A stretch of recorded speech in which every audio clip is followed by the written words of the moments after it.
ओम शांति।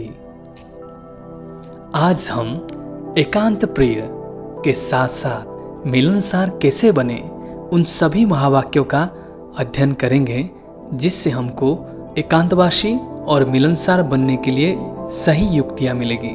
तो चलिए शुरुआत करते हैं। परमात्मा शिव ब्रह्मा द्वारा बताए गए महावाक्यों का संकलन ये सब है। ब्रह्मा बाबा सदा एकांत में ज्ञान मनन व बाप की याद में मग्न रहने के कारण रूहानियत की स्थिति में संपन्न रहे, जिस कारण सदा रूहानियत की आकर्षण रही। बाबा के सामने जाते ही अनुभव होता था कि बाबा एक के अंत में खोए हुए हैं। फिर भी बच्चों को सर्व संबंधों से मिलने का अनुभव भी कराते रहे। ऐसे ही हमें भी प्रतिदिन एकांत में रमण अवश्य करना है, लेकिन साथ साथ ही मिलनसार भी बनना है। एकांतवासी बनना, अंतर्मुखता स्थिति में जाना बहुत अच्छी बात है, लेकिन अगर हमेशा ही एकांतवासी के स्वरूप में स्थित रहें या अंतर्मुखता स्थिति में स्थित रहें, तो हमारे आसपास में जो भी आत्माएं, मित्र संबंधी संबंध संपर्क वाली आत्माएं आती है, उनको ये फीलिंग थोड़ी अच्छी नहीं लग पाती। लेकिन एकांतवासी के साथ साथ अगर हम मिलनसार बन के उनके साथ में, उन लोगों के संग में थोड़ा मिलनसार बनेंगे, तो हमारा स्थिति ऊंची की ओर जाने के साथ साथ दूसरे आत्मा को भी सुख प्रदान करेगी। तो जितना एकांत प्रिय बनना है, उतना ही मिलनसार भी बनना है। जितना बाह्यमुखता में आना सहज है, उतना ही अंतर्मुखी व एकांतवासी बनने का अभ्यास करना है।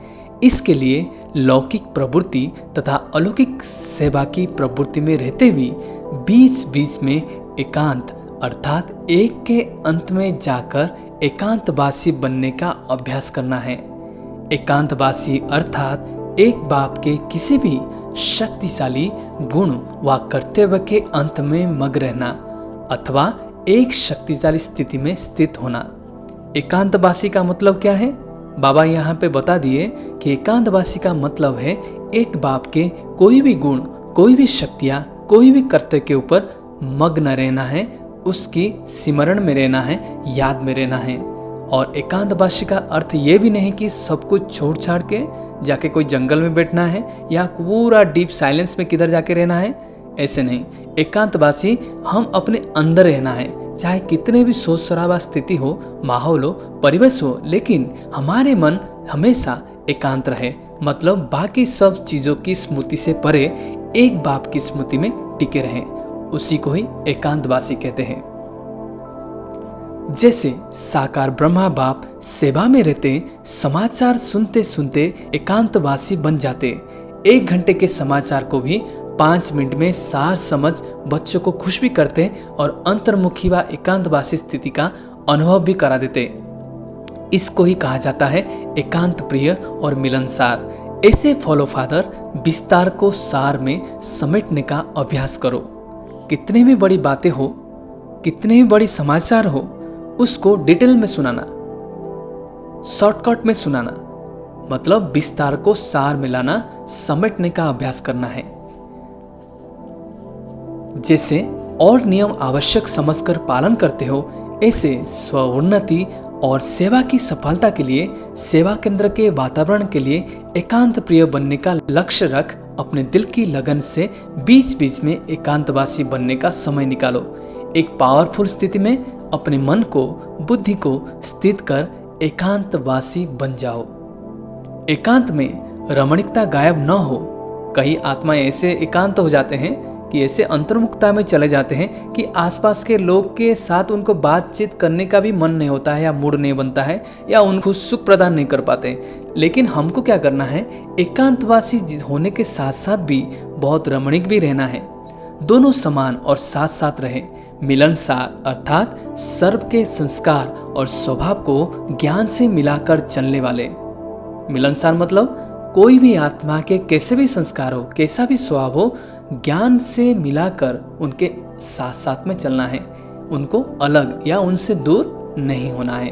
उनको कहते हैं मिलनसार। एकांत प्रिय बनना माना यह नहीं कि मिलने से दूर रहना, कोई भी बात अति में अच्छी नहीं होती। दूर देश व अपने स्वीट होम में जाने के लिए विस्तार को बिंदी समाकर एकांत प्रिय बनने का अभ्यास करो।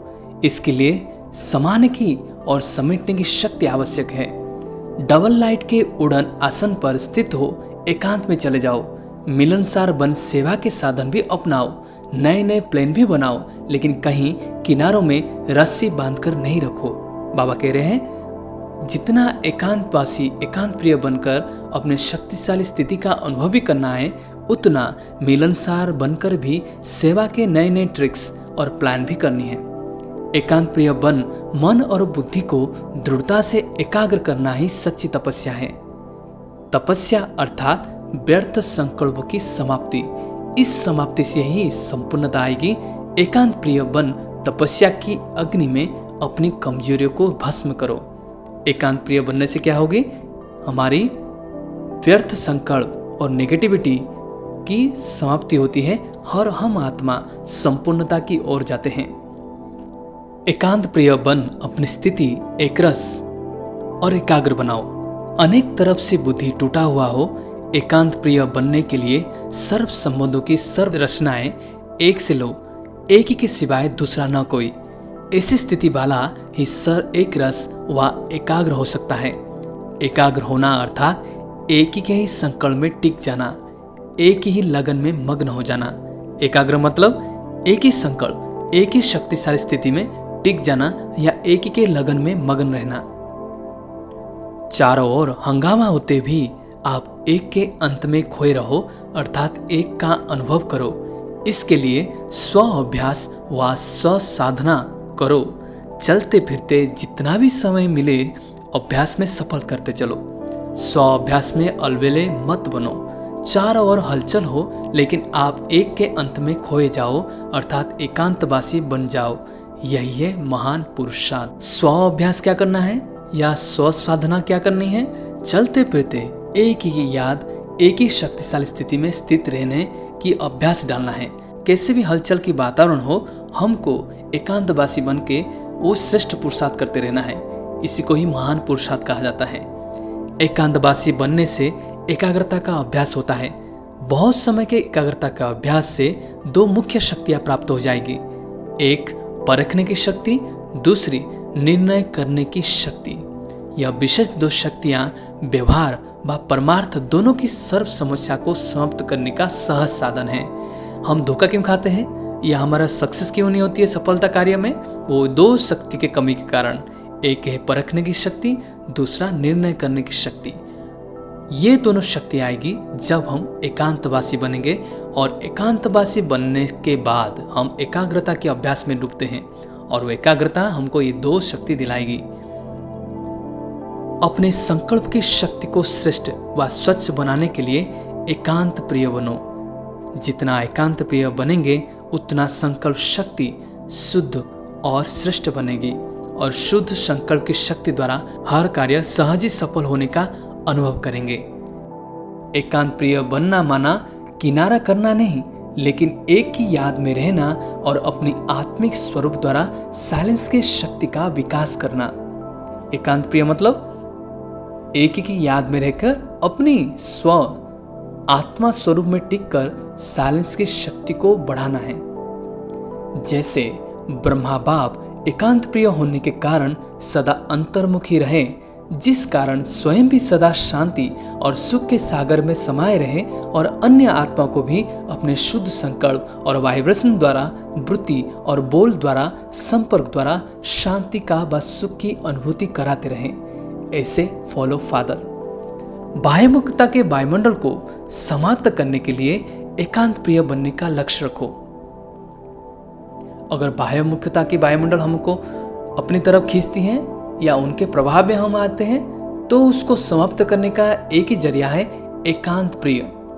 जितना एकांत प्रिय बन अंतर्मुखी रहेंगे, उतना बाह्य मुक्ता के खाते समाप्त हो जाएंगे। सर्व बंधनों से मुक्त योग युक्त स्थिति का अनुभव करेंगे। एकांत प्रिय बनना अर्थात अंडरग्राउंड व अंतर्मुखी बनना। जितना एकांत प्रिय बनेंगे, उतना मनन शक्ति बढ़ेगी। माया के विघ्नों से सेफ्टी रहेंगे, दूषित वायुमंडल से बचाव रहेगा। जैसे स्थूल कारोबार का प्रोग्राम बनाते हो, ऐसे एकांत प्रिय बनने का प्रोग्राम बनाओ। अमृत वेले विशेष एकांत में अंतर्मुखी रहने का अभ्यास करो। हमें ऐसे भी महसूस नहीं होता कि वो वायुमंडल सही है या गलत है। अगर हम अंतर्मुख स्थिति में स्थित रहेंगे तब हमको पता चल जाएगा कि ये जो वायुमंडल में जा रहा हूँ या जाने वाला हूँ वो गलत वायुमंडल है, या उस वायुमंडल में मुझे संभल के अपने सेफ्टी का ख्याल रख के माया से बच के रहना है। एकांत वासी बन 1 सेकंड में जिस स्थिति में स्थित होना चाहे उस स्थिति में स्थित हो जाए, इसका अभ्यास करो। जैसे ब्रह्मा बाप ने एकांत प्रिय बन एकाग्रता के अभ्यास द्वारा साइलेंस की शक्ति प्राप्त कर अनेक तड़पती हुई आत्मा को जीवदान दिया। लाइट हाउस माइट हाउस की स्थिति में स्थित होकर विश्व को लाइट और माइट दी। साक्षात्कार मुक्त बन अनेक भटकती हुई आत्मा को ठिकाने की अनुभूति कराए। ऐसे फॉलो फादर करो। जब हम एकांतवासी का स्थिति का अनुभव करते हैं तब हम या उसी स्थिति में रहते हैं तब हम लाइट हाउस और माइट हाउस स्थिति का अनुभव कर पाते हैं। और ये लाइट हाउस और माइट हाउस की स्थिति सारे विश्व की आत्माओं तक इसकी वाइब्रेशन पहुंचती है, तभी अनेक आत्मा को इसका अनुभव भी होती है, भटकती हुई आत्माओं को भी ठिकाना मिलती है। ऐसे हमको ब्रह्मा बाबा को फॉलो करना चाहिए। ओम शांति।